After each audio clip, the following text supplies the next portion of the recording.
Cricket ಜಗತ್ತಿನ interesting ಸುದ್ದಿಗಳನ್ನು quick ಆಗಿ ಹೇಳ್ತೇನೆ ಕ್ರಿಕೆಟ್ ರೌಂಡ್ ಅಪ್ ನಲ್ಲಿ. ನಾನು ಶಾಂತ. ನೀವು ಸುದ್ದಿಯಾನದ ಸಬ್ಸ್ಕ್ರೈಬರ್ ಆಗೋದಕ್ಕೆ ಮರಿಬೇಡಿ. ವೆಸ್ಟ್ ಇಂಡೀಸ್ ತಂಡ ಸೂಪರ್ ಹಿಟ್ ಹಂತದ ಪಂದ್ಯದಲ್ಲಿ ಜಿಂಬಾಬ್ವೆ ತಂಡವನ್ನು 107 ರನ್ಗಳಿಂದ ಮಣಿಸಿ ಅಬ್ಬರಿಸಿದೆ. ಅಲ್ಲದೆ ಸೂಪರ್ ಹಿಟ್ನ ಎ ಗುಂಪಿನಲ್ಲಿ ಅಗ್ರಸ್ಥಾನವನ್ನು ಪಡ್ಕೊಂಡಿದೆ.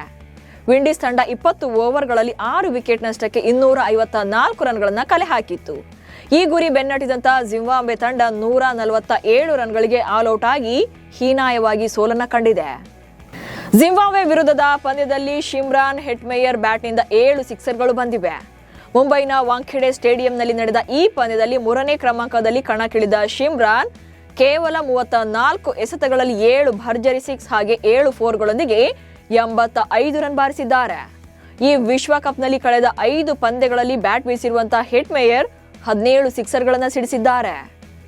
ಸೌತ್ ಆಫ್ರಿಕಾ ವಿರುದ್ಧ ಪಂದ್ಯ ಸೋತ ಬಳಿಕ ಬಸ್ಸಿನಲ್ಲಿ ಗೌತಮ್ ಗಂಭೀರ್, ಅಭಿಷೇಕ್ ಶರ್ಮಾ ಜೊತೆ ಮಾತುಕತೆ ನಡೆಸಿರುವಂತಹ ವಿಡಿಯೋ ವೈರಲ್ ಆಗ್ತಿದೆ. ಅಭಿಷೇಕ್ಗೆ ಸಿಟ್ಟಿನಲ್ಲೇ ಬೈಯುತ್ತಾ ನೀನು ಮಾಡಿದ್ದು ತಪ್ಪು ಅನ್ನೋ ರೀತಿಯಲ್ಲಿ ಗಂಭೀರ್ ಹೇಳುವಂತೆ ಕಂಡಿದೆ.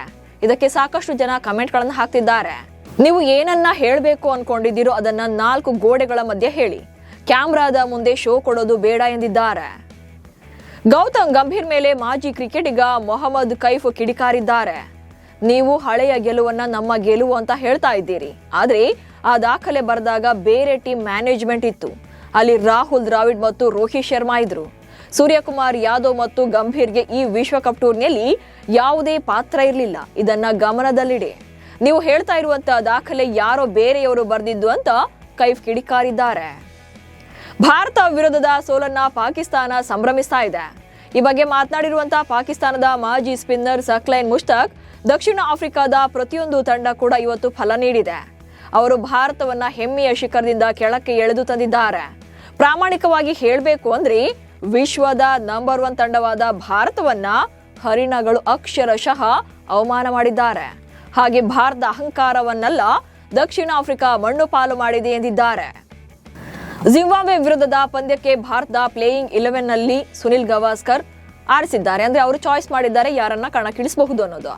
ಜಿಂಬಾಬ್ವೆ ತಂಡದಲ್ಲಿ ಎಡಗೈ ಬ್ಯಾಟ್ಸ್ಮನ್ಗಳು ಹೆಚ್ಚಿನ ಸಂಖ್ಯೆಯಲ್ಲಿ ಇಲ್ಲದಿರೋದ್ರಿಂದ ಗಮನದಲ್ಲಿಟ್ಕೊಂಡು ಅಕ್ಷರ್ ಪಟೇಲ್ ಅವರನ್ನ ಮತ್ತೆ ಪ್ಲೇಯಿಂಗ್ 11ಗೆ ಸೇರಿಸಬೇಕು ಎಂದಿದ್ದಾರೆ. ಹಾಗೆ ಅಭಿಷೇಕ್ ಶರ್ಮಾ ಮತ್ತು ಇಶಾನ್ ಕಿಶನ್, ತಿಲಕ್ ವರ್ಮಾ, ಸೂರ್ಯಕುಮಾರ್ ಯಾದವ್, ಹಾರ್ದಿಕ್ ಪಾಂಡ್ಯ, ರಿಂಕು ಸಿಂಗ್, ಶಿವಮ್ ದುಬೆ, ಅಕ್ಷರ್ ಪಟೇಲ್, ವಾಷಿಂಗ್ಟನ್ ಸುಂದರ್, ವರುಣ್ ಚಕ್ರವರ್ತಿ, ಜಸ್ಪ್ರೀತ್ ಬುಮ್ರಾ ತಂಡದಲ್ಲಿರಬೇಕು ಎಂದಿದ್ದಾರೆ. ಬ್ಯಾಕ್ ಟು ಬ್ಯಾಕ್ ಪಂದ್ಯಗಳಲ್ಲಿ ರನ್ ಕಲೆ ಹಾಕುವಲ್ಲಿ ವಿಫಲರಾಗಿರುವಂತಹ ಅಭಿಷೇಕ್ ಶರ್ಮಾ ಅವರ ಸ್ಥಾನದ ಮೇಲೆ ಈಗ ಪ್ರಶ್ನೆಗಳು ಎದ್ದಿವೆ. T20 ವಿಶ್ವಕಪ್ನಲ್ಲಿ ಆಡಿದ 4 ಪಂದ್ಯಗಳಲ್ಲಿ ಅಭಿಷೇಕ್ 15 ರನ್ ಮಾತ್ರ ಸಿಡಿಸಿದ್ದಾರೆ.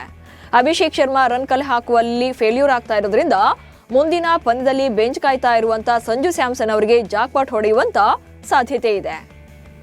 ಇಂದು ನಡೆಯಲಿರುವಂತಹ T20 ವಿಶ್ವಕಪ್ ಸೂಪರ್ 8 ಪಂದ್ಯದಲ್ಲಿ ಪಾಕಿಸ್ತಾನ ಮತ್ತು ಇಂಗ್ಲೆಂಡ್ ತಂಡಗಳು ಮುಖಾಮುಖಿಯಾಗಲಿವೆ. ಈಗಾಗಲೇ ಪಂದ್ಯ ರದ್ದಾಗಿದ್ದರಿಂದ ಪಾಕಿಸ್ತಾನಕ್ಕೆ 1 ಅಂಕ ಸಿಕ್ಕಿದೆ. ಇಂಗ್ಲೆಂಡ್ ಪಾಕಿಸ್ತಾನವನ್ನ ಸೋಲಿಸಿ ಸೆಮಿಫೈನಲ್ಗೆ ಎಂಟ್ರಿ ಕೊಡೋದಕ್ಕೆ ಫುಲ್ ಜೋಶ್ನಲ್ಲಿದೆ. ಒಂದು ವೇಳೆ ಪಾಕಿಸ್ತಾನ ಇಂದಿನ ಪಂದ್ಯವನ್ನ ಸೋತ್ರೆ ವಿಶ್ವಕಪ್ ಟೂರ್ನಿಂದ ಬಹುತೇಕ ಹೊರಬೀಳಲಿದೆ. ಹುಬ್ಬಳ್ಳಿಯ KSCA ಮೈದಾನದಲ್ಲಿ ನಡೀತಾ ಇರುವಂತಹ ರಣಜಿ ಟ್ರೋಫಿಯ ಫೈನಲ್ ಪಂದ್ಯದಲ್ಲಿ ಕರ್ನಾಟಕ ಮತ್ತು ಜಮ್ಮು ಕಾಶ್ಮೀರ ತಂಡಗಳು ಮುಖಾಮುಖಿಯಾಗಿವೆ. ಈ ಪಂದ್ಯದಲ್ಲಿ ಟಾಸ್ ಗೆದ್ದಿರುವಂತಹ ಜಮ್ಮು ಕಾಶ್ಮೀರ ತಂಡದ ನಾಯಕ ಪರಸ್ ಡೋಗ್ರಾ ಬ್ಯಾಟಿಂಗ್ ಆಯ್ಕೆ ಮಾಡಿಕೊಂಡಿದ್ದಾರೆ. ಈ ಪಂದ್ಯಕ್ಕಾಗಿ ಕರ್ನಾಟಕ ಬಲಿಷ್ಠ ತಂಡವನ್ನೇ ಕಣಕ್ಕಿಳಿಸಿದೆ. KL ರಾಹುಲ್ ಹಾಗೆ ಮಯಾಂಕ್ ಅಗರ್ವಾಲ್ ಇಬ್ಬರು ಕೂಡ ಆರಂಭಿಕರಾಗಿ ಕಣಕ್ಕಿಳಿಯಲಿದ್ದಾರೆ. 3ನೇ ಕ್ರಮಾಂಕದಲ್ಲಿ ನಾಯಕ ದೇವದತ್ ಪಡಿಕ್ಕಲ್ ಬ್ಯಾಟ್ ಬೀಸ್ತಾರೆ. ವೈಭವ್ ಸೂರ್ಯವಂಶಿಗೆ ಬಿಹಾರ ಮುಖ್ಯಮಂತ್ರಿ ನಿತೀಶ್ ಕುಮಾರ್ ಅವರು 50 ಲಕ್ಷ ರೂಪಾಯಿ ಚೆಕ್ ನೀಡಿ ಸನ್ಮಾನಿಸಿದ್ದಾರೆ. ಇದೇ ಟೈಮಲ್ಲಿ ಟಾಟಾ ಮೋಟಾರ್ಸ್ ಕಂಪನಿಯಿಂದ ಟಾಟಾ ಕರು SUV ಕಾರನ್ನು ನೀಡಿದ್ದಾರೆ. ಈ ವೇಳೆ ಮಾತನಾಡಿರುವಂತಹ CM ನಿತೀಶ್ ಕುಮಾರ್, ನೀನು ಬಿಹಾರ ರಾಜ್ಯಕ್ಕೆ ಹೆಮ್ಮೆ ತಂದಿದ್ದೀಯಾ. ರಾಜ್ಯ ಮತ್ತು ದೇಶಕ್ಕಾಗಿ ಮುಂದೆಯೂ ಕೂಡ ಹೀಗೆ ಹೆಸರು ತರಬೇಕು. ಕ್ರೀಡಾ ಮೂಲ ಸೌಕರ್ಯಗಳನ್ನು ಇನ್ನಷ್ಟು ಬಲಪಡಿಸುತ್ತೇವೆ ಎಂದಿದ್ದಾರೆ. ಇವಿಷ್ಟು ಇವತ್ತಿನ ಕ್ರಿಕೆಟ್ ರೌಂಡ್ ಆಫ್ ಸುದ್ದಿಗಳು. ನಮಸ್ಕಾರ.